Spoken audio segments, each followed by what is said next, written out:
ಶುಭಾಶಯಗಳು. ಏನು ಮಾತಾಡೋದು ಗೊತ್ತಾಗ್ತಿಲ್ಲ ನಮಗೆ. ಹೆಂಗ ತುಳುವರ್ ಪೂಜಿ ಕುಂದಾಪುರದ ಬೇಜಾರು ಮಾಡಲಿಕ್ಕಿಲ್ಲ. ಕಾಂತಾವರ ನಾನು ಮಾಡಿದ ಸಿನಿಮಾ ಅಲ್ಲ, ಅದಾಗಿ ಆಗಿದ್ದು. ಅದು ಈ ಕತೆ ಹೇಳ್ತೀನಿ ಅಂತಂದಾಗ ಫಸ್ಟ್ ಒಂದಷ್ಟು ಹಿರಿಯರನ್ನು ನಾನು ಭೇಟಿಯಾಗಿ ಕೇಳಿದೆ, ಕೆಲವೊಂದಷ್ಟು ದೈವ ನರ್ತಕರನ್ನು ಭೇಟಿಯಾಗಿ ಕೇಳಿದೆ. ಆಗ ಎಲ್ಲರೂ ನನಗೆ ಹೇಳಿದಂತೆ ಒಂದು ಸೀದಾ ಧರ್ಮಸ್ಥಳಕ್ಕೆ ಹೋಗು, ಹೆಗ್ಡೆಯವರು ನೋಡು, ಮಂಜುನಾಥ ಸ್ವಾಮಿ ಆಶೀರ್ವಾದ ತಗೋ, ಅಣ್ಣಪ್ಪ ಸ್ವಾಮಿ ಆಶೀರ್ವಾದ ತಗೋ ಅಂತ. ಅಲ್ಲಿ ತೊಗೊಂಡು ಸೀದಾ ಬಂದೆ ನಾನು. ಮಂಗಳೂರಲ್ಲಿ ಒಂದು ಕೋಲ ಆಗ್ತಿತ್ತು, ಪಂಜುರ್ಲಿ ಕೋಲ ನೋಡ್ಬೇಕಲ್ಲ. ನಾನು ಕುಂದಾಪುರದಲ್ಲಿ ಸ್ವಲ್ಪ ಕೋಲದ ಸಂಸ್ಕೃತಿ ಕಡಿಮೆ, ಮಂಗಳೂರು ಅಷ್ಟು ಜಾಸ್ತಿ ಇರೋದಿಲ್ಲ, ಇರ್ತದೆ. ನಮ್ಮಲ್ಲಿ ದರ್ಶನ ಜಾಸ್ತಿ, ನಂಬಿಕೆ ಒಂದೇ, ದೈವಗಳು ಒಂದೇ, ಸ್ವಲ್ಪ ರೀತಿಯ ಬದಲಾವಣೆಗಳಿರುತ್ತೆ. ಪಂಜುರ್ಲಿ ಕೋಲಕ್ಕೆ ಹೋದಾಗ ದೈವ ಆಕರ್ಷಣೆ ಆಗಿದ್ದಾಗ ನನಗೆ ದೈವ ಬಣ್ಣ ತೆಗೆದು ನನ್ನ ಮುಖಕ್ಕೆ ಹಚ್ಚಿದಂಥ ಒಂದು ಅದ್ಭುತ ನಡೀತು ನನ್ನ ಜೀವನದಲ್ಲಿ. ಮೋಸ್ಟ್ಲಿ ಅದೇ ದೈವದ ಶಕ್ತಿಯಿಂದಲೇ, ಅದೇ ದೈವದ ಒಂದು ಕಾರ್ಯಕ್ರಮವನ್ನು ಹೇಳುವಂತಹ ಒಂದು ಕೆಲಸ ಕೈ ಹಾಕ್ತೀವಿ. ಅದೇ ಸಿನಿಮಾ ಇವತ್ತು ದೇವರನ್ನೇ ನಾನು ಹೇಗೆ ಈ ಸಿನಿಮಾ ಶೂಟಿಂಗ್ ಮಾಡಿದ್ದೇನೆ ಅಂದರೆ ನನಗೆ ನಂಬಕ್ಕಾಗ್ತಿಲ್ಲ. ಯಾಕಂದರೆ ಅಷ್ಟು ರಾತ್ರಿ ಆ ಕಾಡು ಮತ್ತು ಶೂಟಿಂಗ್ ಮಾಡಿದ್ದು ಕೂಡ ನನ್ನ ಊರಲ್ಲಿ ಕೆರಾಡಿ ಅಂತ ಒಂದು ಜಾಗ. ಸುತ್ತ 4 ದಿಕ್ಕಲ್ಲೂ ಬರೀ ದೈವಗಳೇ ಇದ್ದಿದ್ದಲ್ಲಿ. ಒಂದು ನಾಗದೇವರದ ಸ್ಥಾನ ಇತ್ತು, ಈ ಕಡೆಗೆ ಬಬ್ಬರಿಯ. ದಿನ ಎಲ್ಲ ಪೂಜೆ ಮಾಡಿಕೊಂಡೇ ಶೂಟಿಂಗ್ ಮಾಡ್ತಾ ಇದ್ವಿ. ರಿಯಲ್ ಆಗಿ ನಮಗೆ ಒಂದು ಗೋಲ ನಡಿಬೇಕಾದ್ರೆ ಏನಾಗ್ತಿತ್ತು ಅದೇ ಅನುಭವದಲ್ಲೇ ಶೂಟ್ ಮಾಡ್ತಾ ಇದ್ವಿ. ಅದರ ಜೊತೆಗೆ ಒಬ್ಬರು ದೈವ ನರ್ತಕರು ಮುಖೇಶ್ ಅಣ್ಣ ಅಂತ ಮತ್ತೆ ಪ್ರಕಾಶ್ ಅಣ್ಣ ಅಂತ ನನ್ನನ್ನು ಥ್ರೂಔಟ್ ಶೂಟಲ್ಲಿ ನನ್ನನ್ನು ಪ್ರೊಟೆಕ್ಟ್ ಮಾಡಿಕೊಂಡು ಸುಮಾರಷ್ಟು ಅನುಭವಗಳು ಆಗಿದ್ದರಿಂದ ಈ ಸಿನಿಮಾ ಮಾಡಿ ಇವತ್ತು ತೆರೆ ಮೇಲೆ ಬರುತ್ತೆ. ಮೋಸ್ಟ್ಲಿ ಆ ಉಳಿಗನ ಶಕ್ತಿ, ಪಂಜುರ್ಲಿಯ ಶಕ್ತಿ ಹಾಗೆ ಸ್ಕ್ರೀನ್ ಮೇಲೆ ಹೋಯಿತು ಅಂತ ಅಂದ್ಕೊಳ್ತೀನಿ ನಾನು. ಇಲ್ಲಾಂದರೆ ನಮ್ಮ ಇಡೀ ಅವಿಭಾಜ್ಯ ದಕ್ಷಿಣ ಕನ್ನಡವನ್ನು ತಗೊಂಡ್ರೆ ಚಂದ್ರಗಿರಿಯಿಂದ ಸುಮಾರು ಕುಂದಾಪುರ ದಾಟಿ ಆಚೆವರೆಗೂ ಇಡೀ ದಕ್ಷಿಣ ಕನ್ನಡವನ್ನು ತಗೊಂಡ್ರೆ ನಮಗೆ ನಮ್ಮ ಆಚರಣೆ, ನಮ್ಮ ನಂಬಿಕೆ ಇದು.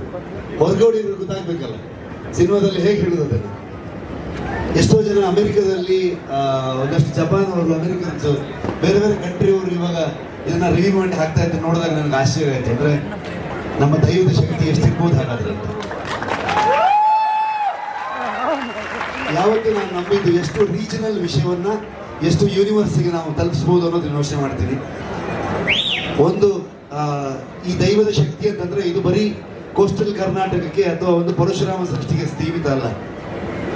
ಹೆಗ್ಡೆಯವರು ತಮ್ಮ ಹೇಳಿದ್ರು, ಪ್ರಪಂಚದ ಮೂಲೆ ಮೂಲೆಯಲ್ಲೂ ಈ ದೈವ ಶಕ್ತಿ ಇದೆ ಅಂತ. ಬೇರೆ ಬೇರೆ ರೂಪದಲ್ಲಿ ಇರಬಹುದು ಅದಷ್ಟೇ. ನಾನು ಕತೆ ಹೇಳಕೊಟ್ಟಿದ್ದು ಪ್ರಕೃತಿ ಮತ್ತು ಮನುಷ್ಯನ ಮಧ್ಯದ ಒಂದು ಸಂಘರ್ಷವನ್ನು ಹೇಳಕೊಟ್ಟಿದ್ದು. ನಮ್ಮಲ್ಲಿ ದೈವಗಳು ಪ್ರಕೃತಿ ಮತ್ತು ಮನುಷ್ಯನ ಮಧ್ಯದ ಕೊಂಡಿಯಾಗಿ, ಒಂದು ಬ್ರಿಡ್ಜ್ ಆಗಿ, ಸಮಾಜದ ಸಮಾನತೆಯನ್ನು ಕಾಪಾಡುವಂಥ ಒಂದು ಪ್ರಕಾರವಾಗಿ ಬರ್ತಾ ಇರೋದ್ರಿಂದ ಅದಕ್ಕೆ ಮೋಸ್ಟ್ಲಿ ಅದು ಪ್ರಪಂಚದ ಪ್ರತಿಯೊಬ್ಬ ಮೂಲೆ ಮೂಲೆಯಲ್ಲೂ ಅದು ತಲುಪ್ತಾ ಇದೆ.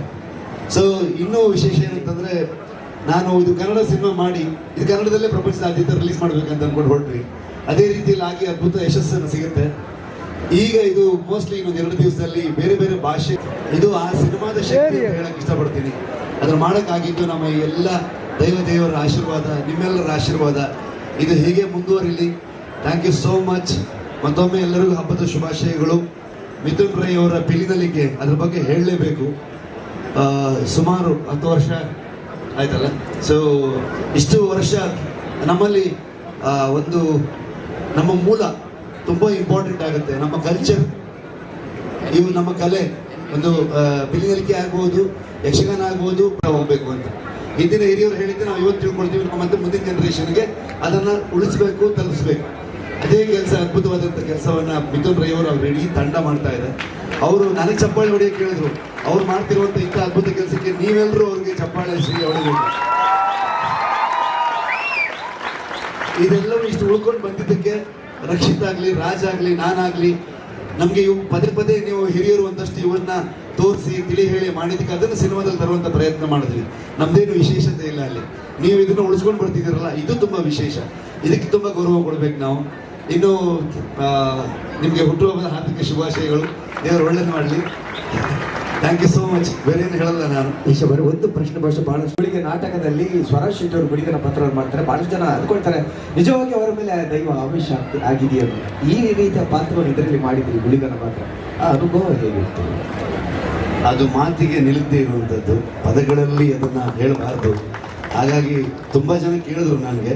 ಆ ಅನುಭವ ನನಗೆ ಅನುಭವ ಆಗಿ ಇರಲಿ ಅಂತ ನಾನು ಆಸೆ ಪಡ್ತೀನಿ, ಯಾಕಂದರೆ ಅದು ಅಷ್ಟು ಶ್ರೇಷ್ಠ. ಸೊ ಕೊನೆ ಪಕ್ಷ ನಾನೊಬ್ಬ ಈ ಭಾಗದಲ್ಲಿ ಹುಟ್ಟಿ ಆ ದೇವರನ್ನು ನಂಬಿದ್ದಕ್ಕೆ ನನಗೆ ಆ ದೈವಕ್ಕೊಂದು ಸೇವೆ ಕೊಡೋಕ್ಕೊಂದು ಅವಕಾಶ ಸಿಕ್ತು ಅಂತ ಅಂದ್ಕೊಂಡು ನಾನು ಬ್ಲೆಸ್ಡ್. ಅದೊಂದ್ಸರಿ ಪ್ರಸ್ತಾವ ಮಾಡಿದೆ, ತಾವು ಕೆಲವು ದಿನ ಕಾಲಿಗೆ ಚಪ್ಪಲಿ ಕೂಡ ಹಾಕ್ತಾ ಇರಲಿಲ್ಲ ಅಂತ ವ್ರತಾಚಾರದಲ್ಲಿದ್ರ, ಅದರ ಬಗ್ಗೆ ಸ್ವಲ್ಪ ಅಂದರೆ ಅದು ನೋಡಿದಾಗ ಒಂದು ನಿಜವಾದ ಸ್ಥಾನ ಥರ, ದೈವದ ಸ್ಥಾನ ಥರ ಅದು ಅದೇ ಥರದಲ್ಲಿ ಮಾಡಿದ್ವಿ ಅದನ್ನು. ಹಾಗಾಗಿ ಆ ಅಂಗಳದಲ್ಲಿ ಯಾರು ಕೂಡ ಚಪ್ಪಲಿ ಹಾಕಬಾರ್ದಂತ ಮಾಡಿದ್ವಿ. ಅದ್ರ ಜೊತೆಗೆ ಅಲ್ಲಿ ದೈವದೆಲ್ಲ ಇದ್ದಿದ್ದರಿಂದಾಗಿ ನಾವು ಇಡೀ ಸೆಟ್ಟಲ್ಲಿ ಅಲ್ಲಿ ನಾನ್ ವೆಜ್ ಅನ್ನ ಅಲೋ ಮಾಡ್ತಾ ಇರಲಿಲ್ಲ. ರಾತ್ರಿ ಹೋದಾಗ ಬೇರೆಯವ್ರು ಮಾಡ್ತಾ ಇದ್ರು, ಇಲ್ಲ ಅಂತಲ್ಲ. ಕೋಲಲ್ಲಿ ಹಾಕ್ಲಿಕ್ಕಿಂತ ಮುಂಚೆ ನಾನು ಆಲ್ಮೋಸ್ಟ್ ಒಂದು 25-30 ದಿವಸದವರೆಗೆ ನಾನ್ ವೆಜ್ ಅನ್ನು ಬಿಟ್ಟು, ಬೇರೆ ಏನು ಉದ್ದೇಶ ಇರಲಿಲ್ಲ. ಮಾಡಬೇಕಾದ್ರೆ ಆ ದೈವಕ್ಕೆ ಹತ್ರ ಆಗ್ಬೇಕಂದ್ರೆ ಮೋಸ್ಟ್ಲಿ ನನ್ನೊಳಗಡೆ ನಾನು ಶುದ್ಧವಾಗಿರ್ಬೇಕು ಅನ್ನೋ ಒಂದು ಫೀಲ್ ಇತ್ತು ಅಷ್ಟೇ. ಅದಕ್ಕೆ ಅದು ಮಾಡಿದೆ ಅಷ್ಟೇ. ಧನ್ಯವಾದಗಳು.